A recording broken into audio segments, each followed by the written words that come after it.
Friends എല്ലാവർക്കും എൻ്റെ പുതിയ വീഡിയോയിലേക്ക് സ്വാഗതം. ഞാനിങ്ങനെ കെട്ടിയൊരുങ്ങി എവിടെയൊക്കെ പോകുന്നതെന്നല്ലേ? അതെ, ഞാൻ എൻ്റെ ഫ്രണ്ട്സിനെ കാണാൻ വേണ്ടിയിട്ട് പോയെന്ന്. കുറേ നാളായി ഒരു പൊറോട്ട എല്ലാവരെയും കഴിക്കാൻ നമ്മൾ പ്ലാൻ ഇടുന്നു. അങ്ങനെ അത് കഴിക്കാൻ വേണ്ടി ഹോട്ടലിൽ എത്തുമ്പോഴത്തേക്ക് ലേറ്റായിപ്പോയി. പിന്നെ നമ്മൾ MRIയിൽ പൊറോട്ട വാങ്ങാൻ വന്നു. ഇതെൻ്റെ കൂടെയുള്ളവളാണ്. ആരോടാ സുള്ളുന്ന നമ്മൾ കെട്ടിയവനോടായിരിക്കോ? അല്ല അല്ല കൈസ്, അവൾ പാവാം. അങ്ങനെ നമ്മൾ പൊറോട്ടയെല്ലാം വാങ്ങി തിരിച്ച് ഹോട്ടലിലേക്ക് വന്നു. നമുക്ക് പൊറോട്ട ഒന്നും വിളമ്പിത്തരാൻ അവിടെ ആരുമില്ല. കാരണം അവിടുത്തെ പൊറോട്ട എല്ലാവരുടെ ടൈം കഴിഞ്ഞു. കറി തരാം, നിങ്ങൾ പൊറോട്ട വാങ്ങിക്കുമെന്ന് പറഞ്ഞിട്ടാണ് നമ്മൾ പൊറോട്ട വാങ്ങാൻ പോയത്. അങ്ങനെ നമ്മൾ തന്നെ പൊറോട്ട വിളമ്പി. കാരണം അവർ ഉച്ചക്കത്തേക്കുള്ള തിരക്കിലായി. നിങ്ങളെല്ലാം വരുമ്പോൾ ഒരു ടൈം കണക്കാക്കിയിട്ട് തന്നെ വരണം. ഒരു 10-11 മണീൻ്റെ ഉള്ളിൽ തന്നെ വരണം. അവിടെ വേഗം തീരും. അങ്ങനെ ചേച്ചി നമുക്ക് എല്ലുകറി കൊണ്ടുവന്നു. ചേച്ചിക്ക് ഭയങ്കര നാണമായിരുന്നു. അയ്യോ, എന്നെ സിനിമയിലെടുക്കല്ലേ, ഞാൻ ഫേമസ് ആയി പോവേ. ഞാനില്ലേ ചേച്ചിയുടെ മുഖം കാണിക്കില്ല എന്നുള്ള വ്യവസ്ഥയിൽ ചേച്ചി കറി കൊണ്ടുവന്നു. എൻ്റെ പൊന്നോ, ഈ കറിയുടെ ടേസ്റ്റ് ഒന്നും പറഞ്ഞറിയിക്കാൻ കഴിയില്ല. കാരണം ഒരു ബീഫ് ലവറിന് സെറ്റ്. അവരിതൊട്ടും മിസ് ചെയ്യരുതെന്ന് ഞാൻ പറയും. നിങ്ങൾ എന്തായാലും പോകണം. നിങ്ങൾക്ക് ഡീറ്റെയിൽസ് വേണമെങ്കിൽ എനിക്ക് DM ചെയ്താൽ മതി. അപ്പോൾ ഇതിലേക്ക് ഈ ഗ്രേവിയെല്ലാം ഒഴിച്ച് ആ എല്ല് അറിയുന്ന ഒരു പീസൊക്കെ പിച്ചെടുത്ത് ഒരു ഉള്ളിയൊക്കെ എടുത്ത് ഇങ്ങനെ തിന്നുമ്പോൾ ആ ഒരു ടേസ്റ്റ് ഉണ്ടല്ലോ, പറയുമ്പം തന്നെ എൻ്റെ വായിൽ നിന്ന് വെള്ളം വരുന്നത്. ഞാനൊക്കെ നല്ല ഫുഡ് അടിയാണ്.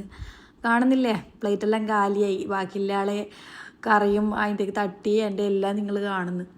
ഞാൻ അതൊക്കെ വടിച്ച് നക്കിയെടുത്ത് ഇതാ കാണുന്നില്ലേ, യുദ്ധഭൂമി. അങ്ങനെ അവരോട് ബൈ പറഞ്ഞ് നമ്മൾ കൈയൊക്കെ കഴുകി അടുത്ത പരിപാടിയിലേക്ക് പോവുകയെന്ന്. പ്രത്യേകിച്ച് പ്ലാനൊന്നും ഇല്ല, എത്തുന്നിടത്ത് എത്താന്നും കൊണ്ട് വണ്ടിയും കൊണ്ട് പോവുകയെന്ന്. എടങ്ങി പോവാം, നാടുകാണി ഭാഗത്ത് അങ്ങോട്ടേക്കെല്ലാം പോകാമെന്നും കൊണ്ട് വണ്ടിയും കൊണ്ട് പോകുന്ന വഴിക്ക് ഞാനൊരാളെ കണ്ട്, വേറെ ആരുമല്ല, എന്നെ തന്നെ. നോക്കൂ, ധൂമ്പച്ചാലേ. അങ്ങനെ വണ്ടി ഓടിച്ച് പോകുന്നതിൻ്റെ ഇടയിൽ സർസേത് കോളേജായിട്ട് കണക്റ്റായി. അവിടെ എൻ്റെ ആങ്ങളുടെ കുട്ടി പഠിക്കുന്നുണ്ട്. ഇവൻ എൻ്റെ ഭയങ്കര എതിരാളിയെന്ന് തന്നെ വല്ലാണ്ട് കളിയാക്കുന്ന ഗൈസ്. അങ്ങനെ പിന്നെ അവിടെ നിന്ന് വിട്ട് നമ്മൾ നാടുകാണിയൊക്കെ കഴിഞ്ഞ് ആലക്കോടേക്ക് ഭാഗത്തേക്ക് പോകാമെന്നുള്ള പ്ലാനിൽ അങ്ങ് പോയി. അതല്ലെങ്കിലും അങ്ങനെയാണ്, നമ്മൾ എന്ത് പ്ലാൻ ചെയ്യുന്നോ അതൊന്നും നടക്കില്ല, വേറെന്തെങ്കിലും ആയിരിക്കും നടക്കൽ. അതല്ലെങ്കിൽ അങ്ങനെയാണ് നല്ലത്. കാരണം പ്ലാൻ ചെയ്തതെല്ലാം അധികം വെട്ടുന്നില്ല, ഈ പൊട്ടലാണ് 3G അതാണ് ലെവല്. അങ്ങനെ പിന്നെ നമ്മൾ വണ്ടി ഓടിച്ച് പോയി. ഭയങ്കര പൊരിവെയിലാണ്. അപ്പോൾ നിങ്ങളിപ്പം വിചാരിക്കും ഇപ്പോൾ ഒരു വെയിലെത്തി ഈ വട്ടന്മാർക്ക് വല്ല പ്രാന്തം ഉണ്ടും.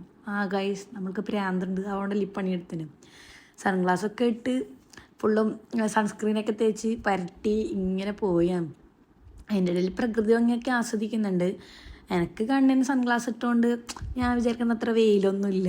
സൺഗ്ലാസ് ഒന്ന് താക്കുമ്പോഴത്തേക്ക് കണ്ണൊന്നും കാണുന്നില്ല ഗൈസ്, അത്രയും വെയിൽ. അങ്ങനെ പിന്നെ വഴിയിൽ ഒരു പുഴ കണ്ടപ്പോൾ ഞാൻ അവിടെ നിന്നു. അപ്പം അവർ വിളിക്കുന്നത്, നീ എവിടെയില്ലേ? ഞാൻ പറയാം, നിങ്ങൾ തൊട്ട് പുറകിലുണ്ട്. ഞാനിങ്ങനെ ഇടയ്ക്ക് കാഴ്ചകളൊക്കെ കാണുമ്പോൾ അടിയിടയ്ക്ക് നിർത്തും. കാരണം എനിക്ക് നിങ്ങൾക്ക് കാണിച്ചു തരണ്ടേ. അപ്പം നിങ്ങൾ എന്നോട് തിരിച്ചും സഹകരിക്കണം കേട്ടോ. ഞാൻ നിങ്ങൾക്ക് ഇതെല്ലാം കാണിച്ചു തരുന്നില്ല. അപ്പം നിങ്ങളൊക്കെ ലൈക്കും സബ്സ്ക്രൈബെല്ലാം ചെയ്യണം എൻ്റെ വീഡിയോ കേട്ടോ. അങ്ങനെ പിന്നെ ഞങ്ങൾ ഓടിച്ച് പോകുന്നത് ഒരു സ്ഥലത്താണെന്ന് ഞാൻ നിങ്ങളോട് പറയാം. പക്ഷെ വല്ലാണ്ട് ഓടിച്ച് ഗൈസ്, നാട്ടൊക്കെ പൊട്ടി ഭയങ്കര വേദനയായിരുന്നു.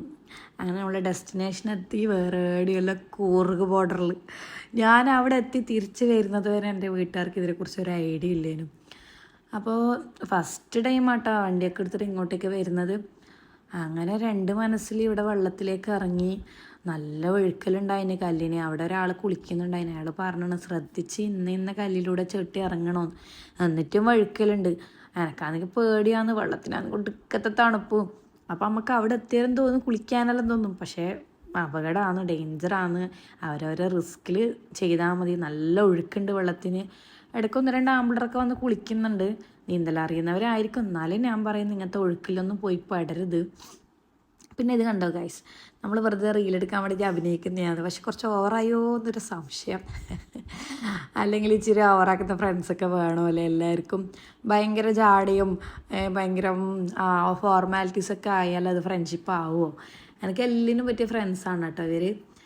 അപ്പോൾ ഇവരെ കൂടെ കുറച്ച് റീൽസൊക്കെ എടുത്തു. പിന്നെ ഇവരൊന്നും പറഞ്ഞ് നമ്മളൊന്നും ഫേസ് റിവീൽ ചെയ്യരുത്, നമുക്ക് ഫേമസ് ആവാൻ വയ്യ. അതുകൊണ്ടാട്ടോ ഞാൻ ബ്ലർ ചെയ്തിട്ടിന്. അങ്ങനെ പിന്നെ ഇങ്ങനെ നടന്ന് നോക്കി പ്രകൃതി ഇങ്ങനെ ആസ്വദിച്ച് ഇങ്ങനെ നടക്കാൻ നല്ല രസമാണ്. അപ്പോൾ അധികം ആസ്വദിക്കാൻ നമ്മൾ വിട്ടില്ല. മഴ പെയ്തു. മഴ എന്ന് പറഞ്ഞാൽ ഒരു 1.5 മഴയായിരുന്നു കേട്ടോ. അങ്ങനെ മഴയത്തുനിന്ന് നമ്മൾ രക്ഷപ്പെടണ്ടേ. റെയിൻ കോട്ടാണെങ്കിൽ തുറക്കാൻ നോക്കിയിട്ട് ഇത് ഓപ്പൺ ആവുന്നില്ല. പുതിയ റെയിൻ കോട്ടായിരുന്നു, വാങ്ങിയിട്ട് ഉപയോഗിച്ചിട്ടില്ല. എങ്ങനെയോ കഷ്ടപ്പെട്ട് അതിലൊക്കെ ഉള്ളി കയറി പറ്റി ഈ വെള്ളച്ചാട്ടത്തിനോടും അവിടുത്തെ പ്രകൃതിയോടും ബൈ ബൈ പറഞ്ഞ് ഞങ്ങൾ പോയി. അപ്പം ഇങ്ങനെ പോയത് തിരിച്ച് നല്ല ഓട്ടം ഉണ്ടായിരുന്നു. നല്ല റെയിൻ എന്ന് പറഞ്ഞാൽ അമ്മാജ് ഇതൊരു റെയിനായിരുന്നു. അത് എനിക്ക് വീഡിയോ എടുക്കാൻ പറ്റില്ല. വീഡിയോ എടുത്തിട്ടുണ്ടെങ്കിൽ പിന്നെ എൻ്റെ ഫോണ് പോകും. അപ്പോൾ ആ ഒരു ക്ഷീണം മാറ്റാൻ വേണ്ടിയിട്ട് നമ്മൾ ഇവിടെ ഒരു ചായക്കടയിൽ കയറി. എന്തോ നിതാ ഹോട്ടലിനാണ് എന്തോ ഒരു ചായക്കടയാണ്. അവിടുത്തെ ചായയും പരിപ്പൊടിയും ബെസ്റ്റാണ്. ബാക്കി ബെസ്റ്റാണോന്നും അറിയില്ല, കാരണം ചായയും പരിപ്പൊടിയാണ് തോന്നുന്നത്. നല്ല അടിപൊളി ചായ ആയിരുന്നു, നല്ല പരിപ്പൊടി, എന്താ ടേസ്റ്റ്. ഞാൻ അതൊക്കെ കഴിച്ചു. പോകുന്നതിൻ്റെ ഇടയിൽ മനസ്സിലൊക്കെ വെള്ളച്ചാട്ടമായിരുന്നു. ആ ഒരു വിഷമം മാറ്റാൻ നമ്മൾ ചായയും പരിപ്പൊടിയെല്ലാം ചേസടിച്ച് കഴിച്ചു. അപ്പോൾ എൻ്റെ വീഡിയോ നിങ്ങൾക്ക് ഇഷ്ടപ്പെടുന്നുണ്ടെങ്കിൽ നിങ്ങൾ എന്തായാലും ലൈക്ക് ചെയ്യണം, എൻ്റെ യൂട്യൂബ് ചാനൽ സബ്സ്ക്രൈബ് ചെയ്യണം. അപ്പോൾ ഇതുപോലുള്ള നല്ല നല്ല വീഡിയോ ആയിട്ട് ഞാൻ വീണ്ടും വരുന്നതായിരിക്കും. അതുവരേക്കും ബായ്.